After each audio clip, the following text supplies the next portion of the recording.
Bonjour et bienvenue dans une nouvelle vidéo sur la lecture et l'interprétation de taux de croissance et de taux de croissance annuel moyen, TCAM.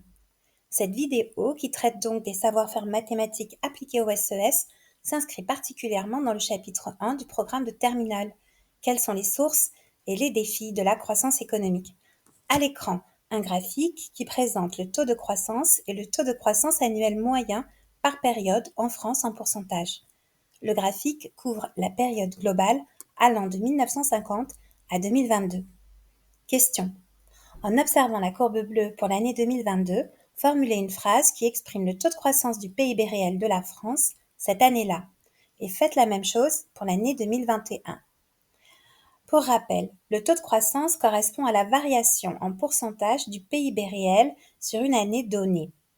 Clairement, il s'agit de la variation annuelle du produit intérieur brut, et en ordonnée, le graphique indique donc des taux de variation. Lorsque les taux de variation sont positifs, c'est-à-dire au-dessus de 0, la variable augmente, et lorsque les taux de variation sont négatifs, et donc ici au-dessous de 0, la variable baisse. C'est votre cours de seconde. Je vous renvoie aux outils et savoir-faire méthodologiques. Proposition de réponse. Selon l'INSEE, en 2022, le PIB réel, c'est-à-dire le PIB déflaté, celui auquel on a retiré la hausse des prix, de la France a progressé d'environ 2,5%. En 2021, le PIB réel a augmenté de 6,5% sur l'année. Bien, toujours en observant la courbe bleue, repérez les années pendant lesquelles la production de richesse, le PIB réel donc, a diminué en France. Eh bien, il faut repérer les années pour lesquelles le taux de croissance est négatif, c'est-à-dire en dessous du zéro. La production de richesse a baissé en 1975, ce qui correspond au premier choc pétrolier. On voit que la production a reculé, a baissé de 1% sur l'année. Elle a également baissé en 1993, lors de la récession du début des années 90, mais également en 2009, au moment de la crise financière mondiale, et enfin en 2020, lors de la crise du Covid-19, où la production de richesse en France a reculé ou a baissé de près de 8% sur un an. Autre question. Entre 2005 et 2007, le PIB réel de la France a-t-il baissé? Eh bien non, pas du tout. Il ne faut pas se fier seulement à la pente de la courbe. Ce qu'il faut regarder, c'est où se situent les taux de variation, au-dessus ou au-dessous de zéro. Entre 2005 et 2007, le PIB réel de la France n'a pas baissé. Il a continué à croître, même si les taux de croissance étaient modérés, autour de 2%. Bien, intéressons-nous maintenant à la distinction ou à la différence entre taux de croissance et taux de croissance annuel moyen, ici par période, toujours en France en pourcentage. Question. Exprimez la valeur 3,6 notée en rouge dans une phrase qui permette d'en comprendre le sens. Et quelle différence faites-vous entre elle et les taux de croissance de cette décennie? Entre 1971 et 1980, la production en France a augmenté de 3,6% en moyenne par an. Sur le graphique, les taux annuels de cette période oscillent beaucoup, varient beaucoup. Certaines années sont proches de 5%, tandis que d'autres chutent nettement, notamment en 1975 avec le premier choc pétrolier. Eh bien, le taux de 3,6% est une moyenne. Il lisse les fortes variations observées dans les courbes, hausse, baisse, ralentissement. Caractériser la situation économique de la France entre 1950 et 1970. Entre 1950 et 1970, la France connaît une période de forte croissance économique avec des taux de croissance annuels moyens de 5,6%. C'est ce que l'on appelle les 30 glorieuses. La production de richesse augmente rapidement, portée par la reconstruction d'après-guerre et l'industrialisation. Le niveau de vie s'améliore.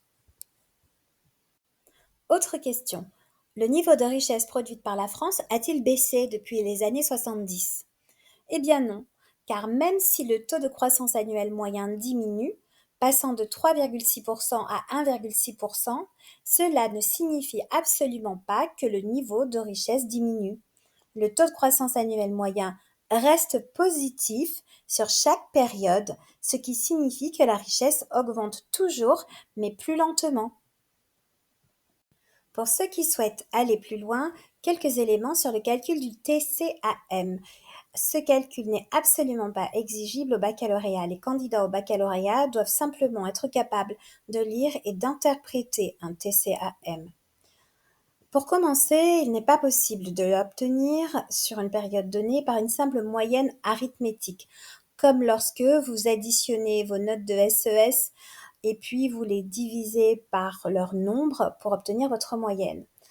En effet, ici, on ne peut pas obtenir une moyenne annuelle de taux de croissance en additionnant moins 7,5 plus 6,4 plus 2,5 et en divisant le tout par 3.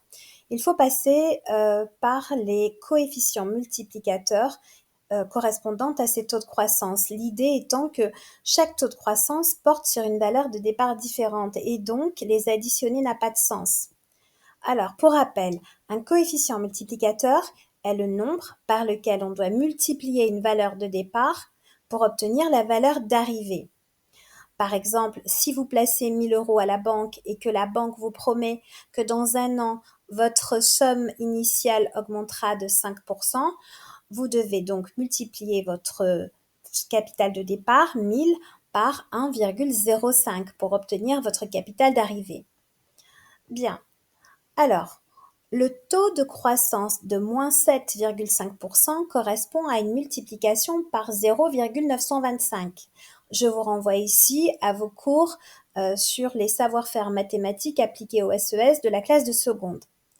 Un taux de croissance ou un taux de variation de 6,4% correspond à une multiplication par 1,064. Et un taux de croissance de 2,5% correspond à un coefficient multiplicateur de 1,025. Eh bien, en multipliant ces coefficients multiplicateurs entre eux, on obtient le coefficient multiplicateur sur la période 2020-2022. 1,008805, ce qui signifie que sur la période 2020-2022, le PIB a été multiplié par 1,008805. Et également que le taux de croissance du PIB réel entre 2020 et 2022 a été de 0,8805%.